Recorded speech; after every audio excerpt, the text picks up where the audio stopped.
Hello, welcome to Record Sports Hotline Live. My name is Daniel Conn. I'm delighted to say I'm joined by the one and only Keith Jackson after a night off. How are you? Yeah, how am I? I'm all right, Dan. I'll put it this way. I'm significantly better than I was this time last week. I'm now going into week 2 of this Thunder Allen Bastard flu thing that I've got. So I'm much better than I was, but I'm still not entirely great. It's a killer, this one. It's a real shocker. Anyway, this will liven me up. Plenty to talk about. Looking forward to it. We've got Des coming on to go through some big incidents, big calls at the weekend. Look forward to the cup final, the refereeing team that's been appointed for that. And of course, we've got our usual Daily Record sports news to start the top of the show with. Aye, absolutely. I mean, we will probably mention the Europa League games, obviously, that are coming later in the week too. And we've got the boys, their bodies are in the field already with that. Absolutely. But I think you're right. I think maybe we should start with some of the news. A story that went up on Record Sport Online around half an hour ago. Ryan Stevenson, who was on the show last night, he's not normally one to hold back, and he certainly hasn't on Wilfried Nancy. Can you tell us a bit more? Yeah, he's written a column. Listen, I have to advise everybody out there. It's it's thermonuclear, the column. It's a terrific read. But yeah, I mean, it is a bit of a filleting for Wilfred Nancy. Listen, anybody that knows Ryan Stevenson has read previous stuff of his. We all know that he's not one for kind of new age stuff creeping into football. He kind of likes to rebel against it. So you can imagine his take then on Wilfred Nancy and the tactics board and all this. I'll read you some of it. This is what's up online just now. But to get the full flavour for it, you really have to read the full column, which will be up online and in the paper tomorrow morning. He's warned Wilfred Nancy to ditch his green trainers and tactics board if he wants to be taken seriously as Celtic's new manager. And basically, the quotes are, there's a certain DNA to clubs like Celtic.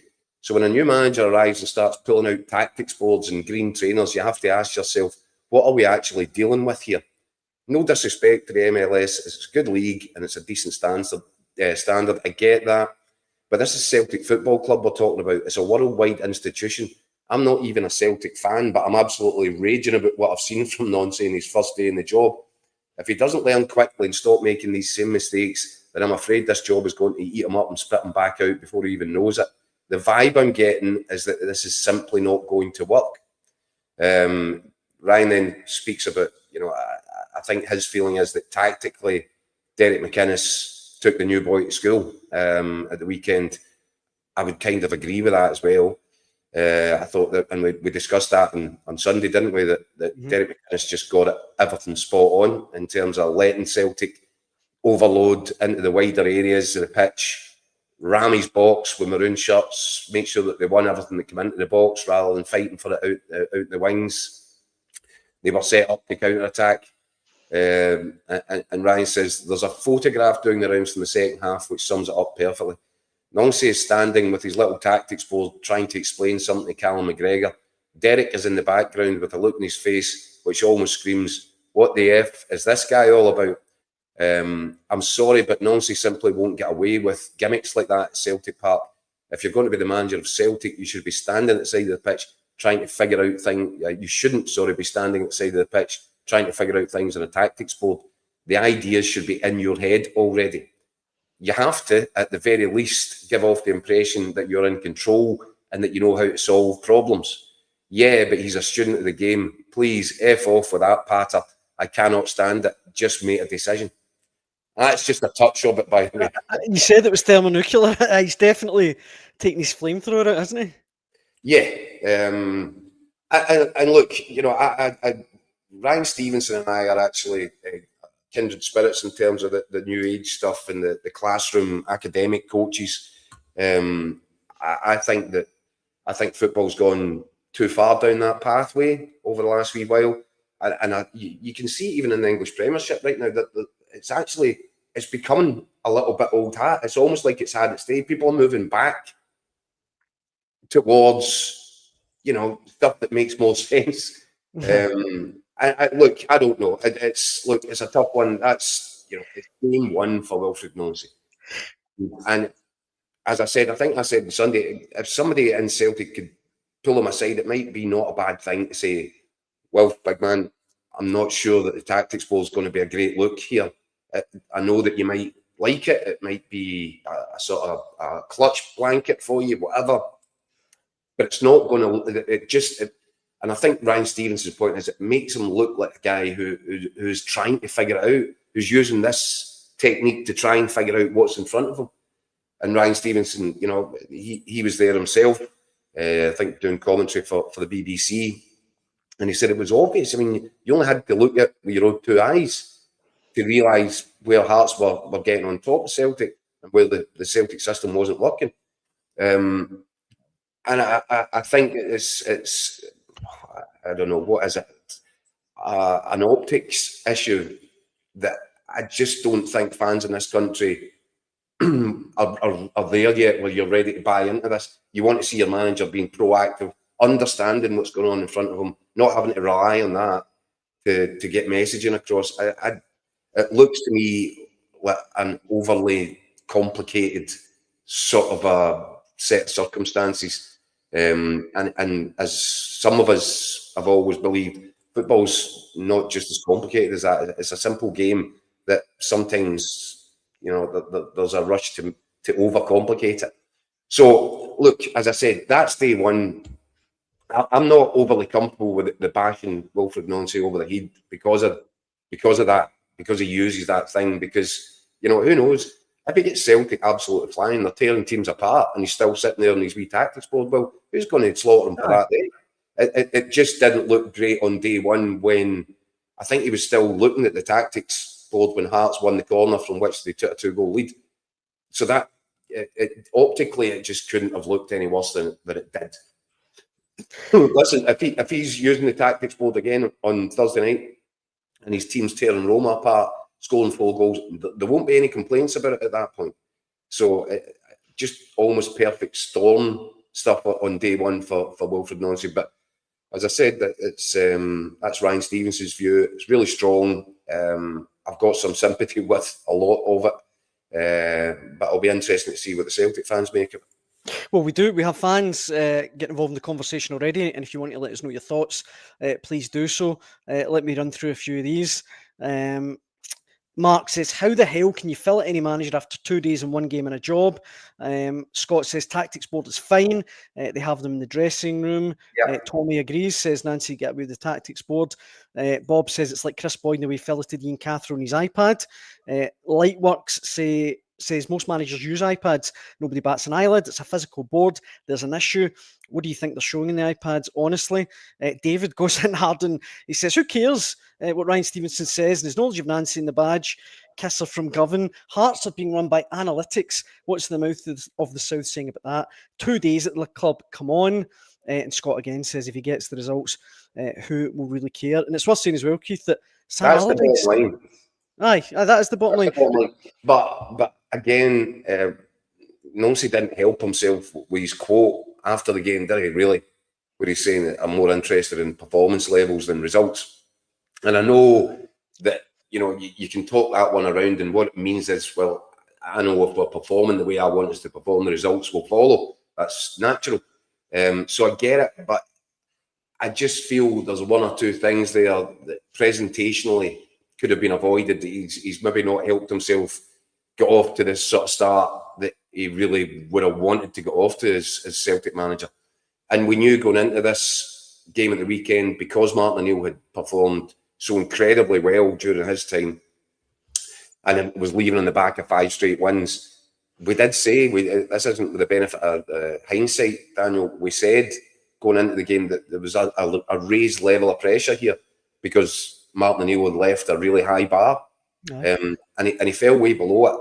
And he fell way worse than that. He fell way below it by ripping up everything that Martin O'Neill had put in place in order to make this Celtic side, to give it the winning formula.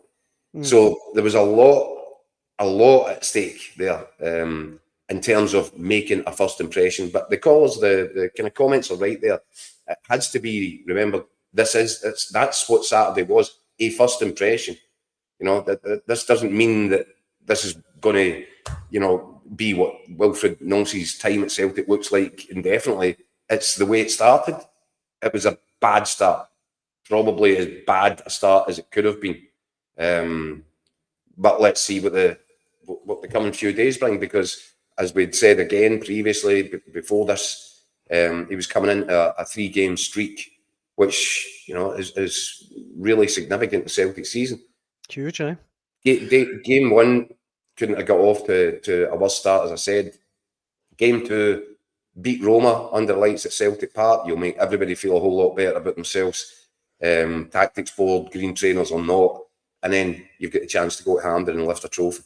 So, you know, yeah, it's not ideal the way it started for Wilfred Nancy, but now he goes into these 2 games and he can shut everybody up by delivering in these matches, getting a couple of massive wins, and you know, and really set a fire under the second half of Celtic season. Sam Allardyce has also chipped in with his opinion on Wilfried Nancy. Listen, I'd much rather pay attention to what Ryan Stevenson's saying than Sam Allardyce. But what I was going to say off the back of that is just that, I mean, I love Ryan Stevenson. He's great. I love his columns. I think he's went a bit over the top there. Like, I mean, I know, I agree it didn't look well, great. I agree. Listen, he's certainly gone early in terms of declaring that he just doesn't think that old Nancy thing's going to work. Aye. But I think that the points that he's raised are the kind of optics around what happened at the weekend, and it wasn't great. It wasn't great. And as I said, I'm sure Celtic fans can live with the tactics board if it means that they're watching a team that you know, if there are in-game decisions that need to be made, and Wilfred Nancy is making them, this is the way that he chooses to make them, and they work, and they are seen to work. The Celtic fans will be perfectly happy with that at the end of the day. But it just wasn't a great introduction, I didn't think. It didn't look great. I think Ryan's obviously kind of reached, as I said, gone early with feeling that this doesn't look like a fit. But Ryan is a bit jaundiced like me in terms of probably prefers a more traditional approach to you know, selecting teams, selecting formations, and managing from the sidelines. In the comments, Paul says, I would have kept Martin O'Neill until January. Massive gamble bringing Nancy in. We were okay under Martin O'Neill. I would judge Nancy when he gets a decent transfer window. Stephen says, if Celtic take their chances during the first half, we wouldn't be having this discussion. Mark agrees that he needs his own players in. And David says he has to win the final. I mean, Roma, I think a lot of Celtic fans would be clever enough to think, look, this is a team challenging for Serie A. It's going to be really difficult. But that game against St Mirren, Keith, is... Well, two things, right? 2 things on that. And again, we have to go back to Martin O'Neill. Martin O'Neill's last game in Europe with Celtic, absolutely astonishing result, brilliant performance. Again, the bar is there. Now, I think Celtic fans, if they're really reasonable about this, will understand that Roma is a big ask. Even at home, that's going to be a difficult 90 minutes. It is entirely possible that Celtic don't win that game or lose it, right? Entirely possible. What you don't want is for them, given how the standard of performance that Martin O'Neill was able to put on against Feyenoord away, you don't want them getting ripped apart. Of course, aye. Because then it could become damaging for the manager. So what he needs to do is find a standard of performance which allows, which you know, as Celtic were under Martin O'Neill against Feyenoord, really competitive in the game. What you don't want is to look at this system and think this system is what's undermining Celtic, that Martin O'Neill's system was better. And that gives another layer of interest to the whole thing, doesn't it? If Celtic can lose against Roma and nobody's going to be tearing their hair out, I think if they lose and the system doesn't look great, and it's not just a defeat but a heavy one because of the system and the flaws that it's created, then that's something different. But yes, the bigger picture, the game that really matters is coming away from Hampden at the weekend with a big silver trophy under your arm. That's where the Celtic fans live, and that's where Wilfried Nancy wants to live as the manager. We've got a couple of little bit of news that we need to pick up on as well. And as you said at the top, our resident referee Des Roache. Hold on. Tell me, you know that what did Sam Allardyce say? Sam Allardyce, it was on his weekly podcast, No Tippy Tappy Football, which just annoys me, that name. But anyway, he said, my God, what have they done, Celtic, there? How many interviews have they done with them? Or is he one of these new boys who come with a great big glowing presentation? I mean, that coupled with the comments about the trainers and that, I just think it's way over the top. Guy's had one game in Scotland, and he could be the next Brian Clough for all. I mean, who knows? You know, it's a sign of the times as well, isn't it? I mean, people make snap judgments now, but you know, life in general, social media, all this. But Rangers fans had delivered their verdict on Russell Martin before his first game. At least Wilfred Nancy got a game. That's where we're at now, isn't it? It's basically your press conference. Sorry, I shouldn't laugh because it's quite depressing, but you're right, you're spot on now. Yeah, well, remember Russell Martin wore a pair of trainers to his unveiling, and that was picked up upon. So, you know, as I said, at least Wilfred Nancy was actually in the process of putting a game together. Russell Martin didn't make it out of the media room before he was getting slaughtered. What is your gut feeling? I will talk about it, I know, tomorrow and what have you. But do you think Celtic will get a result against Roma? As I said to you, Celtic at their very best. And even if so, let's just say the old man was still there, that masterminded the win against Feyenoord, and he's got the optimal kind of resources available, his best team, and he puts that system out. Celtic have still got a battle in their hands to win a game of football against Roma, because Roma are an excellent side. Yeah, with an excellent manager. With an excellent manager, who, by the way, is probably a couple of years older than Martin O'Neill.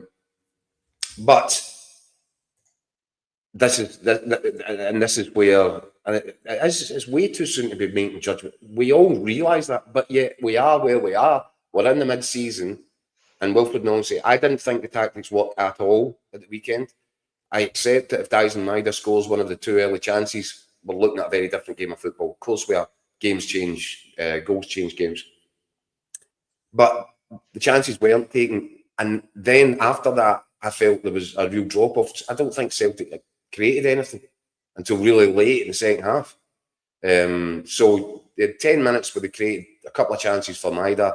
He fluffed his lines. There was nothing after that. Hearts defended the box comfortably. They knew what they were dealing with tactically. They allowed Celtic to play where they wanted Celtic to play, and then they picked it up when they wanted to pick it up. Now, if Roma come to town and do something similar, and the system doesn't work, and it's square pegs and round holes, and they expose that, and they've got a better level of player, they could do more damage. That's when it becomes problematic, even though it's just in the door. Because, you know, I keep coming back to it. Martin O'Neill had found a way to get results out of this group of players. I think there's a I'm not saying it's a disrespect to walk in and dismiss everything that Martin O'Neill did, because he's a new manager who wants to do his things his way. So I get all that, but there was a little bit of, well, did you really need to throw the baby out with the bathwater there as well? And I think that's why there's been a bit of a reaction. I mean, there's people calling for his head, Celtic fans, on Sunday night. So that's how instant the reaction has been. I'm not sure that he's helped himself with some of the stuff that's like that. Then again, he's his own man. He's got to do it his own way. But he's also then got to take the consequences of being his own man, doing things his own way, if by doing so, he makes Celtic worse than they were when Martin O'Neill was in charge. Mm-hmm. I'm afraid that's just the rules of the game. We've got Des Roache on hold, but just before, we've been keeping him waiting for far too long, I think. But just before we go on to that, Keith, news for Rangers, good news. I imagine most Rangers fans would think around Mohamed Diomande He was expected to go to the African Cup of Nations, but he won't be going now. Yeah, the African Cup of Nations is a real headache, isn't it, for clubs in Britain when they lose players for a considerable period of time, right at the kind of crunch point in the season. So yeah, I'm sure Diomande won't be particularly thrilled by the news that he hasn't made it. But I think it would allow Danny Rowe. He needs all the options he can get right now, and right now, I would think that Diomande is one of his better ones in the centre of the pitch. So I think Danny Rowe will be relatively pleased about that. Aye, absolutely. I mentioned our good pal Des Roache, and he joins us now. Des, how are you? I'm very well, guys. Glad I'm on the inside tonight. Listen to the weather that's going off here. It's a bit blowy, Des. Just a tad. Bit like Scottish football all through the season. Aye, there's a storm brewing.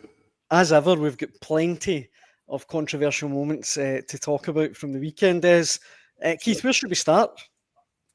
I think we need to start at Rugby Park, don't we? I've been waiting for Des's take on some of these incidents ever since, when was it, Saturday night? Yep. Because everybody else has had their say on them. Well, let's start with Diomande himself and the foul, potential foul. Des can be the judge and jury on that, of David Watson on the edge of the box. Penalty kick, Des? Very simply, yes. Yeah, I think we brought it up last year, the Vaclav Černý incident with the Celtic and Rangers Old Firm semi-final. This is entirely the same. If it's a challenge, then a tackle generally stops where it is, but this is a pull, and the pull has continued into the penalty area.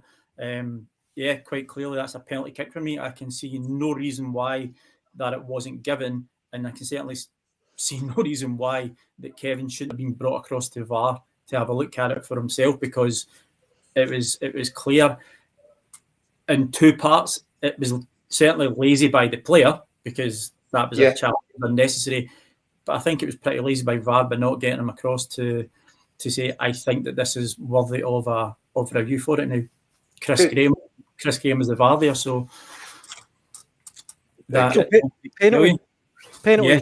Aye, definitely. Hold on. Daniel, can you bring up the screenshot again, please? Yep, sure. Hold on. There we go. Right, where's Kevin Clancy in that? So we can't see Kevin. Kevin's not to blame there. That's what I'm saying. So it's not in Kevin Clancy. Is it not going on almost over his shoulder? It should be. He literally needs eyes in the back of his head to see that, doesn't he? Yes, and that's what VAR's there for. VAR are meant to be there, to be the eyes in the back of your head, to be the view that nobody else can see. This is what it was brought in for. It's a clear and obvious error. Kevin is not to blame in any way, shape or form, but he's got to be brought across by the VAR. I don't really think there's anybody else in the stadium that could have seen that. Not any of the match officials, only the guys in the house. So this comes back to, again, and it's the same conversation that we had last week. What is the point in paying for technology if you're not going to use the technology? It's madness. Who was calling the shots for VAR for that one? It was Chris Graham. So Chris is a referee who has got Premier League experience, has over the past few years. Not seen as much of him recently. Not seen his name out there. But yeah, this has been my issue since it was brought in October, however many years ago now, is technology works. You and I can work technology to have this call tonight. This is meant to be the best that we have available for the Premier League in our game, and we can't get this right. I think it seems so straightforward. I mean, this is kind of the way we left the conversation last time. There's the technology's there. Yeah. Your job, you've got one job, VAR guy. Watch it. Look at the replays. If there's something there that you think the referee hasn't seen properly, call him at the screen and let him look at it and make his mind up. Yeah. I fail to see why we're finding this so difficult. I can't offer you any more. The partners are probably sick of the sound of me reiterating that this is what they're being coached. This is when they're being told when to intervene. So either they're doing what they want on their own merits, or they're following their coaching, and the coaching's not very good. Okay. And we have a VAR. We don't just have the head of refereeing. We have someone whose specific job is to coach the VAR. We have a VAR manager who's there as well. So surely that should say that we get even less wrong, because we'll get the coaching from the top, and we'll get coaching from his right-hand man who's brought in for that one role. And by the way, they had jet pilots brought in, didn't they, in the summer to help with the communications and get all the jet pilots in the world won't matter if you don't know that what you're looking at is a foul. So we're going to say that Tom Cruise should be our next VAR manager. That'd be good, aye. Why not? Can it be any worse? I was going to say, it couldn't do any worse, aye. We've got a lot of people in the comments saying that, like Craig, for instance, says that the tug started outside the box. I don't know about that, but Paul, I think, hits on your point. Why no check? I don't get it. It's so obvious. Why would you not even go, like, just give me a wee minute, check this? Bizarre. Yeah. No, and give the referee the chance. And what I don't want, and what I've been against, and we've spoken about it, what I'm against is VAR thinking it overrides the match official on the pitch. The guy on the pitch is the guy that's in charge. Yes. You're there to offer him, provide him with a safety net, as Des correctly put it, eyes in the back of his head, offer him that. But what I'm saying is, you don't want VAR saying that's a penalty kick, point to the spot, Kevin. But you do want them to pull him over and say, Kev, I'm not sure you've seen this, have a look at that for yourself, and you make the call. That's the way it should operate, and I don't know why we're having such a problem with it. See, if you want to break it down even more, and we've spoken about Derek McInnes talking earlier, how he's the man in charge at Hearts, and clearly is the man in charge. That's why he's brought Alan Archibald, and why he's got Paul Sheeran there, to be his assistants, to help him and say, Derek, I'm maybe not sure you've seen this right. Derek doesn't have to take their advice. He can say, no, I'm quite happy. It's exactly the same as VAR. It's for me there to say, Keith, you might want to have a wee look at this. I think there's a call for a penalty. You could quite come across and say, no, do you know what? I'm quite happy with the decision. You're talking out your backside, Des. Just as normal. But that's there. Des, Okay. what did you think of Jack Butland's collision with Bruce Anderson? I can understand why people are looking for a red card because of the way that he's came out for it. Let's be honest, as soon as Butland has made that challenge, he's all in or all out. He's won the ball. He's got there. But it's very, very close. And also, you can look at it, if you take back to some coaching that we got in the cup final when it was Cornelius's challenge. Apparently, you're allowed to tackle players' ankles now. So they don't seem as if that's an important part of the body. But yeah, I'm okay with Butland having a yellow card for that. He's came out, he's went for it. Let's be honest, if he get any part of that challenge wrong, it was a red card. But yeah, he's made. And you don't think that he did get the first part of the challenge wrong, Des? I think that he's pushed it right to the limit. I think he's went all in there. So no, I think he's okay. I think he's left everything in there, everything and more. And he's cleaned them out. That's what he's done. But now, my view on this one was, Des, at full speed, and I'm going to give Kevin Clancy an absolute pass, because at full speed it just looks like a good bit of goalkeeping, decisive. He's seen the danger. He's come out to deal with it. It's a great tackle. Yes, he's taking ball man a lot, but that's what you're looking for from your goalkeeper. Again, we're going to go back to VAR. Now I'm looking at the slow motion replays. Oh, hold on a second. Jack Butland leads in with a straight leg and doesn't make contact with the ball, makes contact with the man. Only after his leading leg has made contact with the man does his trailing leg, I think his knee, clatter into the ball. So that, for me, I'm looking again, Kevin Clancy, at that speed, you can't be expecting him to see that. But when I'm VAR and I'm looking at it going, Kev, do you know, he actually cleans out the man before he makes contact with the ball? Do you want to look at that? I can understand where you're coming from, because very much similar to yourself, I thought, oh, he's taking there. I'll take it back to the challenge in the Celtic Rangers game where it was Cornelius, wasn't it? He's come off the ground, he's landed in it, Anthony Ralston, he's hit his ankle. It's been deemed as a yellow card. I think they're both pretty. See, if they'd given a red card there, I wouldn't have any qualms with it. I wouldn't be upset. I'm okay. It's a good comparison, Des, to be fair. That's my justification in it. If that was considered a yellow card, and we were told by Willie that that's what he was happy with, he coached his referees to do that. He's entered the bit I didn't get what he says. He's entered the challenge in a red card fashion, but he's executed it with a yellow card fashion. I thought that was a bit strange.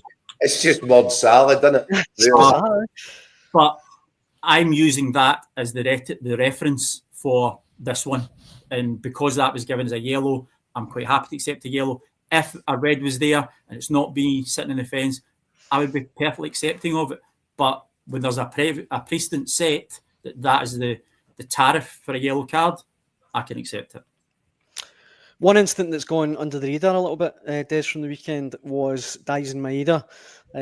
Hold on, Dan. Hold on. Oh, sorry, go on. Aye. Another one from Rugby Park. Oh, sorry, my apologies. Because this one absolutely infuriates me.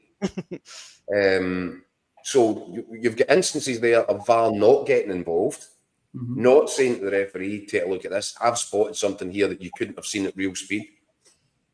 And then Mikey Moore scores what looks to me to be a perfectly good goal, put Rangers 4-0 up. I think, what was that? It was 4. VAR, having sat and missed out all the big incidents, have found a reason to say to Kevin Clancy, that goal shouldn't stand. Yeah, and by the way, the reason is absolutely skewed because I think it was David Watson again, and there was no way that he was getting back to interrupt that move or clear the danger or get a tackle in. He wasn't anywhere near it. And by the way, it's an accidental coming together. And yet somehow the same VAR who's missed all the big issues has then jumped in and chopped off what looked like a perfectly good goal. Help me out, Des. Help you out. I can't. I wish I could, but I can't. These are just decisions, and it happened actually a bit of time before as well. There was a time had passed. I don't see what it was there for. I don't understand why get involved in incidents that you don't need. That's just. I need to be careful how I say things. It's just it's highlighting your own feelings, I would say, when you're getting involved in incidents that are unnecessary. Let's put it that way. I used to always want to wake up on a Sunday morning or a Monday morning, go to work, and nobody knows who you are. Nobody knows you're not getting a. I used to say I used to be Des Roache 6. I was quite happy with that. I was always. But I mean, really seriously, we're at a stage now where they're missing the moments that have a material impact on the outcome of a game of football, and then finding a reason on moments that really have no bearing on the overall result. It was a fourth goal, but it was a perfectly. Well, all you've done is just take the goal off the boy there for no reason. I just make it make sense. To quote Steve Conroy, he says VAR is really just a fancy way of chopping off goals. Yeah. And spoiling enjoyment. Couldn't agree more, to be honest. Aye. The one I was going to mention. We lot are just frustrated traffic wardens, really, aren't it? The one I was going to mention a moment ago, Des, was Daisen Maeda. We can't obviously show the clip here, but it did appear he kicked out a Hearts defender at the weekend. I know you've seen the incident. What did you make of that? I think he's very fortunate indeed. It's been pointed out that it's not the first time he's had a bit of petulance. At the minimum, it's certainly a yellow card. And again, is this not what VAR should be there for? Because if play does move on, there's no reason that the man in the screen should be able to turn around and say, actually, something's going on here. I think you want to have a wee look at, because I think there would have been action taken against Mr. Maeda for that. And what is the action, Des? Red or yellow? Well, if you take that as a blatant, deliberate kick, then he's got to be sent off. So that's how I kind of saw it. I mean, he's just kicked out for no reason. I get he's not going to do much damage. I'm sure the Hearts player was fine. Well, I'm going to throw two words at you then, Austin Trusty. But again, I would just counter that. Austin Trusty didn't kick Butland. It was silly. It wasn't a kick in the head, though. Still, do you think there was likely to be more harm flicking a boot, let's just put it like that, flicking a boot into somebody's face, or what Dyson Mider's just done there? Okay, I'd concede that probably in the head. Where's the potential for more injury? Absolutely. Aye, that's a fair point, aye. But I would stand by the fact that Dyson Mider, you kick out at someone, you can't really complain if you get sent off. You could take it all the way back to Diego Simeone in France '98 and the petulant kick with Beckham. I mean, that was the first time I'd properly seen that. I hadn't seen it until obviously Daniel sent me through. So, what is he thinking? What is he thinking? It's stupidity, isn't it? That's it, and that's how I summed up the Trusty incident at Hampden. He was risking a red card for sheer stupidity, and Dyson Mider's done it there as well. But I think the problem with Mider, and you could tell from his body language throughout that second half, he wasn't enjoying himself. He didn't look happy. He looked frustrated, and I thought he started taking it out on people. I thought he was late into some tackles. You see that there, a little bit of a kind of needle, bad reaction. I just think it was an unhappy day all round, wasn't it? Yeah, I think it's a culmination of things for Maida recently, isn't it? It seems to be creeping into his game all over, and I think everybody can see that where his head is at the moment. The other one that I wanted to get your take on, Des, came from the Aberdeen-Dundee game. Dundee-Aberdeen. Massive win for Aberdeen, but it could have been very different had a spot kick been awarded for Simon Murray. It's an interesting one, this. Keith and I looked at it before we come on. I think it's probably a penalty. He lost control of the ball, but does that matter? I mean, I'm not even sure anymore. I've got to admit, it didn't shout out to me at the time when I was watching it. I think that Simon Murray had lost it. I think at that stage of the game, he's trying to do everything he can. He's the biggest Dundee fan there, who's captain on the pitch. He's doing everything he can to try and get himself a goal scoring opportunity. I'm okay that there was no penalty given for that. I'm okay with that. Interesting. Why this? Why? Because I'm not being facetious. I'm really interested to drill into this a little bit. Why is that not a penalty kick? I don't think he could control the ball. I don't think he had the opportunity to play it. I think Nicky Devlin and the other Aberdeen boy were coming across to it. Does that matter? If you're a foul is a foul is a foul. It's not for the officials to decide. But I think he's probably overrun it, or a foul is surely a foul is a foul. It's you now. What the punishment is, if whether it's a red card offence or I totally get that there's a bit of subjectivity to that, and you've got to factor in various things. Was it a clear goal scoring? Is he going to get the ball? I get all that. What I'm asking because I'm not sure myself. Was Simon Murray fouled by who was it? Daniel? Jack Milne. That's right. If you feel that there's a foul, regardless of the other aspects and all the other circumstances around it, if you feel that's a foul, shouldn't it be a penalty kick? If you feel as a foul, then yes, because a foul should be treated and sanctioned as such. I just think that was just a football coming together, guys just running physically with each other, going for it, both making last-ditch attempts to get there. I'm quite happy that there was nothing given there. So you are going to have physical contact with one another. It is going to happen. Simon Murray gives it out just as much as he takes it. I think he's fabulous to watch. I really enjoy watching him. I think he's great value.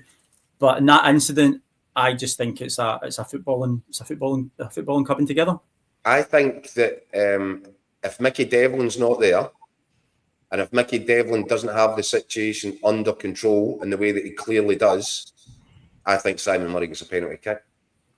And I think that people have looked at that because Mickey Devlin's taken it off his toe and he's in control of the situation, that you don't need to give a penalty. But I think that's not what I want from my officials. I want them to identify a foul. If you think that's a foul, and by the way, what I would say is I'm not 100% convinced, but I do think that Simon Murray has his legs swept away from him. And then I'm saying to you, as if Mickey Devlin hasn't come round the back to get to the other side of that challenge and pick up the ball and deal with it and tidy it up, then I think it's a penalty kick. And that's where I've got a real problem with this decision. It's that you're actually not judging a foul being a foul anymore. You're saying, oh, well, that's okay because Mickey Devlin. Well, it's not okay. He's either had the legs work for him or he hasn't. And if he has, it should be a penalty kick, regardless of Nicky Devlin being there to tidy it up. Yeah, I can understand it. I can understand your point of view. You put it well. It's you can't argue with that. But I just feel that at that moment in time, Milne, Murray coming together, physicality. I was happy. You can't give a foul and not give a penalty, because that's clearly what it's got to be. So it's either all or nothing. And in my opinion, and I'm quite happy that it was nothing. And what was the process? What was the process for that one? Did that get VAR checked? I'm sure it would have done. Don't think so. Don't think it did, no. Which again, beggars, you kind of think, what is the point? Oh my God, you're kidding me on. I don't think, not in the highlights that we've seen. I can't remember seeing it being referred to VAR. No, I don't think it was, Des. I think you're right. Before we round off our resident ref corner, Scott wants to know, does Des agree that a wrongly used VAR is worse than no VAR at all? Yes. Yeah, that's a good point. Yeah, absolutely. Agree. It should only be used if we can use it correctly. And in my opinion, since it's came into Scotland, why is it only Scotland that's getting these issues? I don't really hear it being slagged and slated as much in England, in Italy, in France, in Spain. It seems to be that we're the country that seems to be having all these issues with it. I know some countries in Northern Europe have chosen not to use it. Do you know what? I don't see them crying out to be getting it in too quickly, do they? They seem to be enjoying their football. The Brown Warrior, though, says, so far, so good, guys. Excellent. Thank you for that. He's here and he's got 1 game suspension, 1 night suspension for that. Is there anything else, Keith, that we wanted to run by, Des? There was so many at the weekend, I feel like I might forget one again. I think that's just about covered the lot, isn't it? So now we'll just wait until next weekend. The comment there is right, isn't it? Get the decisions correct and make them consistent. So we need them to be correct and we need them to be consistent. Yeah, I don't think that's too big of an ask for guys that are paid decent fees to do this job on behalf of football in the country. It shouldn't be too much of an ask to say make the vast majority correct and try and add some consistency. And that ultimately has to come from, as Des had said, the people that are in charge. Because what have we got at the weekend? The cup final. Who's the team for that, Des? So the team we've got for Sunday, Kevin Clancy will be refereeing it. So Kevin's vastly experienced. Callum Spence and Gordon Crawford will be on the assistant referees. Don Robertson is VAR, and he'll be ably assisted by somebody that maybe our viewers have heard of, a guy called Matthew McDermott. Your favourite? Yeah, nothing personal against Matthew at all. I feel that he's been put in very, very positions that very strange positions that when you should have been taken out the firing line, given a bit of support, and then rewarding them by a cup final. So this is the issue, and this is where I think the fans get so frustrated that they're looking at big mistakes being made in big matches, and rather than there being accountability, guys that they're blaming for making these mistakes, they're then watching them walk into the cup final squad. And get, it's a big deal. I can't think that anything that Matthew McDermott has done so far this season where you think, that boy needs fast track, that boy needs a pat in the back and a place in the cup final squad. No. Kevin Clancy, I'm struggling with that in itself, because I think I said that obviously he was at Rugby Park. I gave him a pass for some of the big decisions there that I thought were wrong. But at the same time, he looks like a bag of nerves every time he's thrown out into a big occasion, into a big environment, into a big atmosphere. He's just got a look about him where he's almost like rabbit caught in the head. He's almost waiting for the first big incident.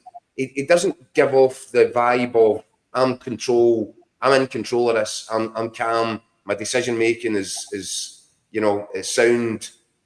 He looks to me like a bag of nerves. And that's not what I want in the middle of a pitch in a cup final when the guy's calling the shots. Yeah, am I being harsh?